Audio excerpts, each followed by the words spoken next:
Pega essa! O paladino da justiça saiu do armário, ou seja lá de onde ele estava escondido, né?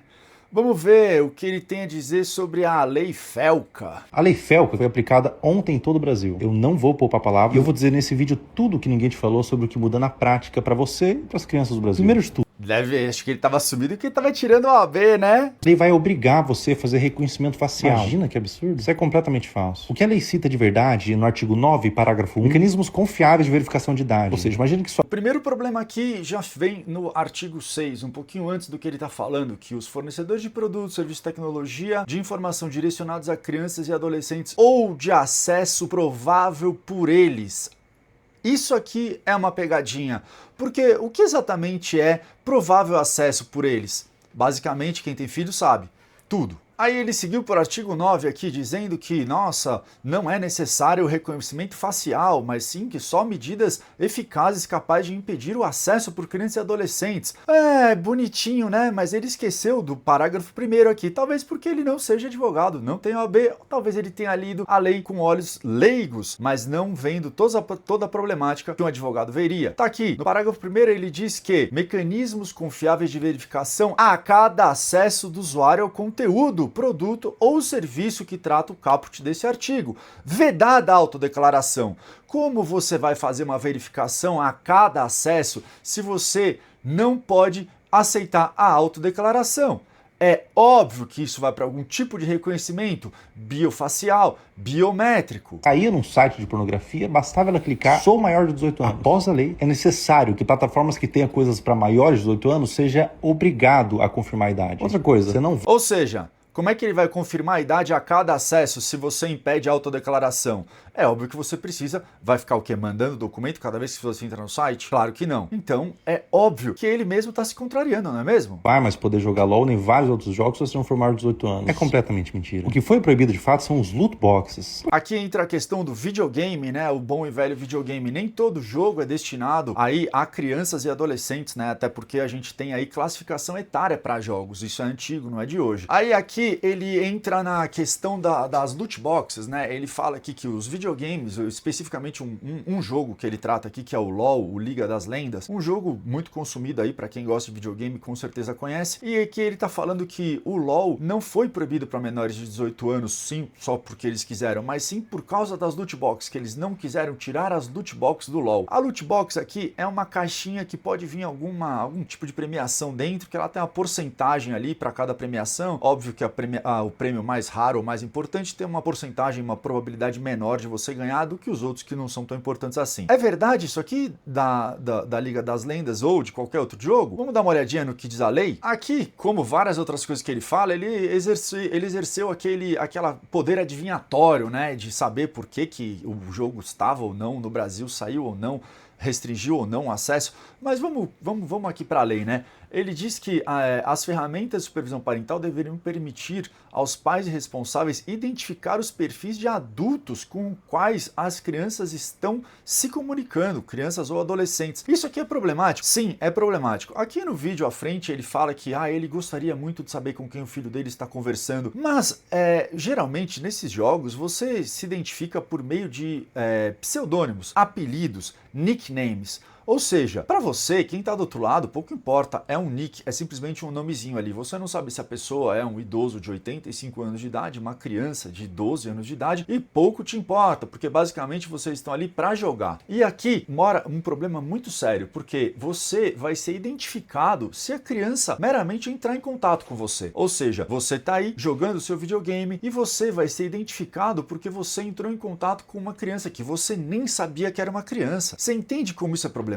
Pois é, a Riot, no caso do LoL, bloqueou porque ela quis, para não precisar remover o loot box para as crianças. Mas que são loot box? E por que para criança é mais problemático? Loot box é um cassino. Ele foi construído baseado no cassino. Parece uma caixinha bonitinha, você coloca um dinheirinho pro seu filho, porque ele te implorou, e logo você apresentou para sua criança de 12 anos o tigrinho. É nessa que sua fatura do cartão aparece 5 mil reais, você não sabe da onde. A lei também diz que sua fatura aparece 5 mil reais e você não sabe da onde, porque você está comprando o loot box para o seu filho. Isso aqui já é problemático, né? E aí, de novo, ele tenta, aqui é uma questão muito principiológica, né, da lei. Você está delegando, né, e esse é um problema muito grave dessa lei, você está delegando ao Estado o poder educador e controlador que você tem que ter sobre seus filhos. Você está delegando para o software, para o programa, para o joguinho, que ele tem que determinar o que você pode ou não, o que seu filho pode ou não fazer, com quem que seu filho fala. Isso aqui não é responsabilidade dos pais. Você não tem vergonha de querer colocar para um jogo a obrigação de bloquear uma loot box para o seu filho? Você não tem controle sobre o que seu filho compra usando o seu cartão? E se seu filho quiser comprar uma loot box, agora ele não pode, nem que você queira, nem que você deixe. Você não pode dar de presente para o seu filho, porque a lei está vedando. Os jogos vão precisar controlar, por padrão, as interações com estranhos. Parece meio exagerado. Até você lembrar que no Roblox, por exemplo, era permitido que um homem de 40 anos conversasse com uma criança de 9 por voz. Um adulto mal intencionado podia chegar no seu filho e pedir que seu filho ligasse a câmera. Isso aqui é o que a gente falou lá atrás, né?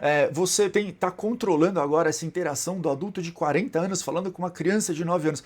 Ele sabe, ele tem essa informação, faz diferença se você está jogando um joguinho, mas tem adulto mal intencionado em qualquer lugar. Tem, e para isso já tem punição. Inclusive, ele mesmo está citando aqui que o Roblox foi processado antes dessa lei existir. Ou seja, para que serve essa lei? Qual que é o interesse escuso por trás de controlar tanto assim software, jogos e tudo mais, inclusive com dados biométricos e faciais? Quando ele estivesse sem roupas. Parece terrível. Era uma realidade. Como acontecia na prática? Um adulto entrava no jogo do seu filho, ganhava confiança e levava a conversa para WhatsApp. Aqui a gente entende por que ele entrou na Globo, né? Vamos fazer uma vozinha dramática, criar toda uma situação de, oh meu Deus, ele poderia ir para o WhatsApp, poderia. Tudo isso deve ser controlado pelos pais, pelo amor de Deus. Isso aqui é o problema de você controlar o que pode vir a acontecer. Isso aqui não é prevenção. Isso aqui é a teoria do pior cenário. Isso aqui é presumir que qualquer um que entre em contato com seus filhos esteja mal intencionado. Claro que a proteção à criança é importante e ninguém aqui está falando o contrário.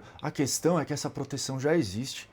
Essa questão já está no Código Penal há muitos anos. É só você fazer uma analogia. Inclusive, ele mesmo citou, já houve no Roblox. Discord ameaçava, chantageava. Imagina o seu filho quando... Isso aqui já era crime, continua sendo crime e vai continuar sendo crime com essa lei ou sem essa lei, tá ok?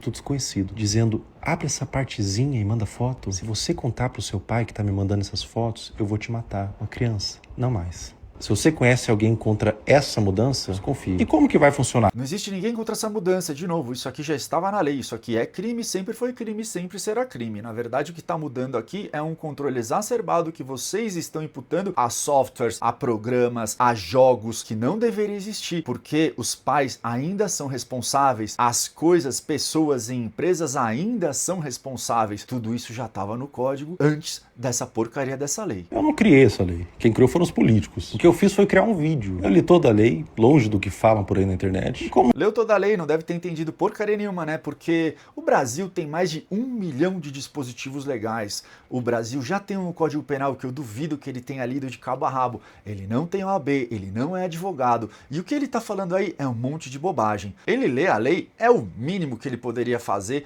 para sequer falar sobre ela, né? Afinal de contas, a gente não pode falar daquilo que a gente não sabe. Agora é fácil, né? Voltar com o paladino da justiça, ganhando um dinheirão da Globo que está sendo patrocinada por cassino. Até 5 minutos atrás, você mesmo estava pedindo legislações mais rigorosas, afastando o patrocínio das bets. Complicado, né, Felca? E agora, me diz você, o que você acha? Aqui nos comentários, conta pra mim o que você achou dessa lei. O que você acha do posicionamento do Felca, o grande paladino da justiça, que não leu o Código Penal, mas está falando um monte aí do ECA Digital, que ganhou seu próprio nome, mas agora ele está dizendo que quem criou isso aqui foram os políticos. Eu não tenho nada a ver com isso.